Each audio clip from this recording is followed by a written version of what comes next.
Da da da da, a new day, a new chat, motivation station. That's what it do, what it do.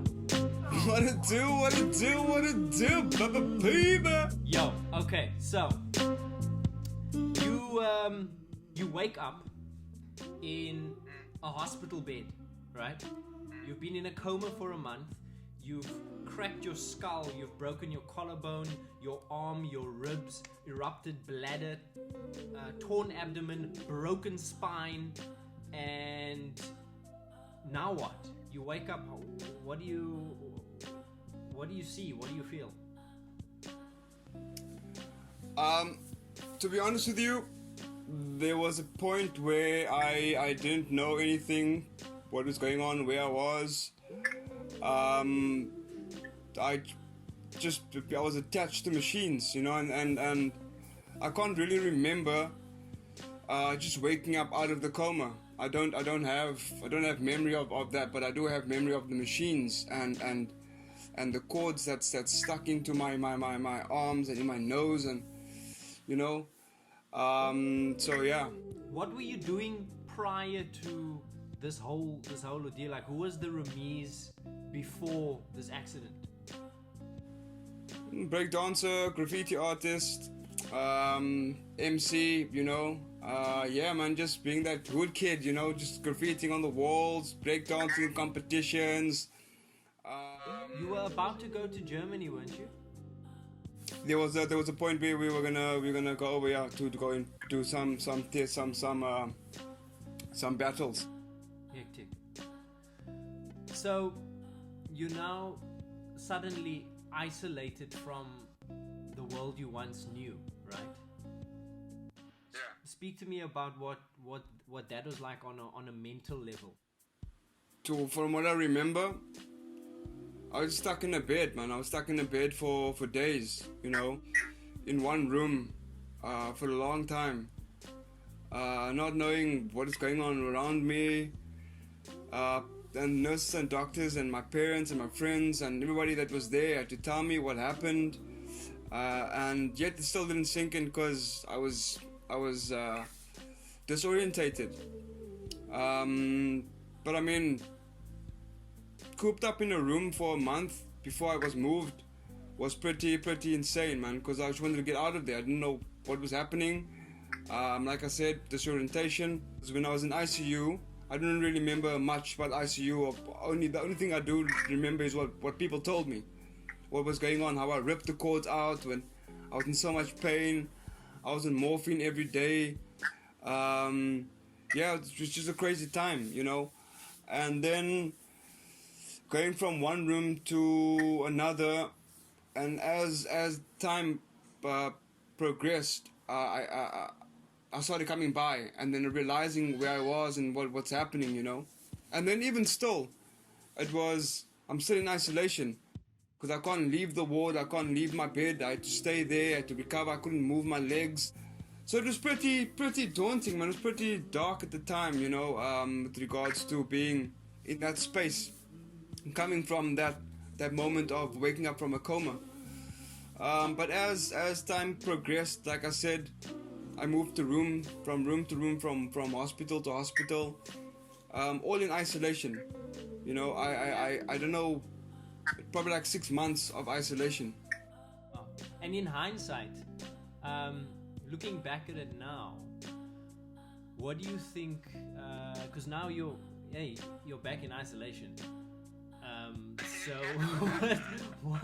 what could you have done?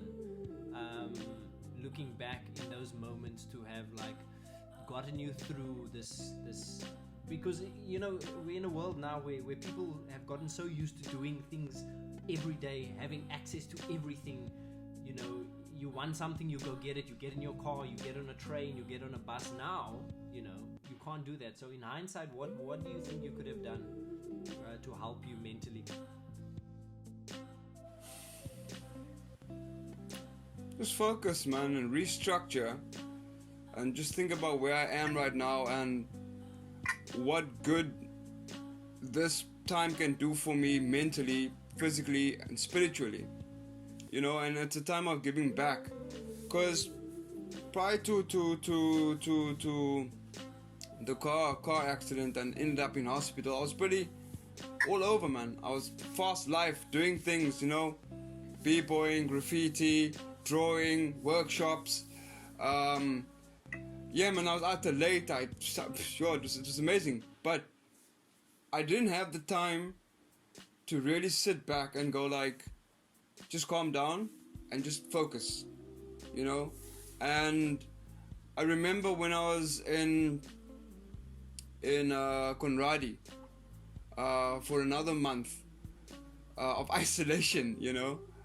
I think that's where things started to gather, where I planned the moment I get out of here, how am I going to conduct myself in society, you know.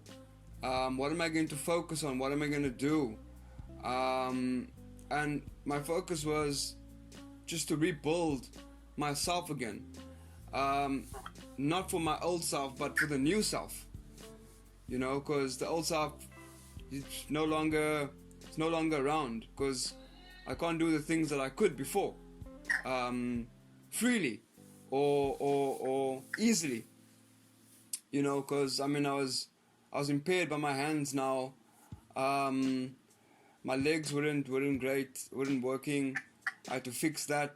So it was really a focus of getting back on that horse, man. You know, and just riding that and just moving into progression and making sure that I'm constantly doing something to better myself at the time. You know, so right now we're in isolation, and it's the same thing, man. 21 days you can't leave your house. That's a long time. That's 3 weeks. And you know, when we do things for 3 weeks, it becomes natural. You know, it becomes second nature. So I think this 3 weeks is really good for everyone to look at it as a point of growth, and stability, and restructuring, reshaping, refocusing, and just moving things around, planning.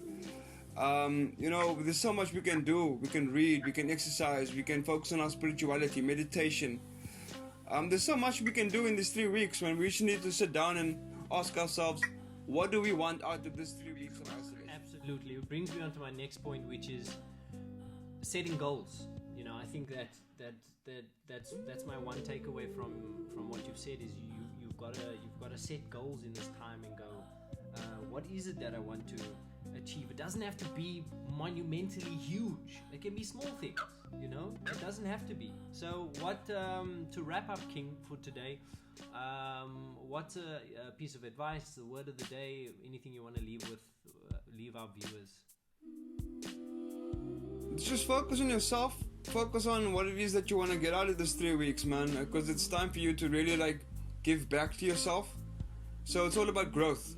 You know, I feel that it's all about growth, and it should be about just refocusing and restructuring the mind frame to, when we get out here, to just be better, man. Be better at what we're doing for ourselves, health-wise, conscientiousness, and just be cognizant of everything that we're doing. Make sure that you make good use of this by giving back to yourself in these 3 weeks. Absolutely. Much love to everyone that keeps tuning into this thing. This is your boy Rameez CASSIEM. What it do? We're gonna be back tomorrow. Much love, King. I'll see you tomorrow. Yeah, man. Peace out, man. Thanks for that. Good day, bro. Much love.